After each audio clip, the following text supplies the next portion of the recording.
Ipob lawyer, Ejiofor reaffirms pro bono work for Kanu, threatens suit over false allegations.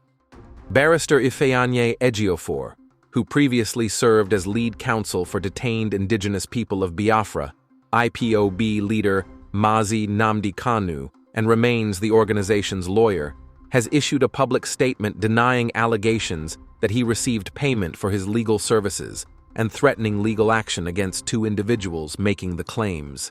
In a post dated March 5th, Ejiofor reiterated that his representation of Kanu was provided strictly on a pro bono basis. He stated that he has publicly affirmed this position repeatedly over at least the past 3 years, and no verifiable evidence of any payment has ever been produced, despite open challenges.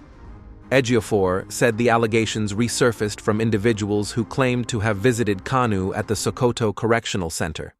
He specifically named Obinna, also known as Methuselah Nwanne Chineke, and Immanuel Joshbriliem Joshua, also known as Bishop JCI, accusing them of claiming on various platforms to possess proof of payments for his services.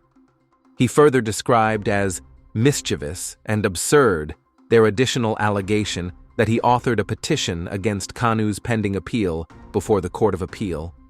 Ejiofor characterized these claims as unfounded, illogical, and potentially damaging to the ongoing legal proceedings. While noting that he would typically ignore such accusations, Ejiofor said he felt compelled to respond to prevent repeated falsehoods from gaining perceived credibility. He issued a direct public notice to the named individuals, demanding they immediately publish any supporting evidence for their allegations.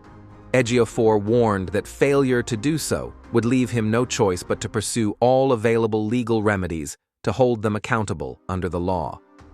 He emphasized that reckless falsehoods crossing legal boundaries carry consequences, concluding with the phrase, "To be forewarned is to be forearmed." Ejiofor led Kanu's legal team from around 2015 until a restructuring in late 2023, with Professor Mike Ozacombe, SAN, assuming leadership in 2022, during which time he handled multiple cases related to Ipob members and secured notable outcomes, including bail in earlier proceedings and an appellate discharge and acquittal in 2022 for Nnamdi Kanu.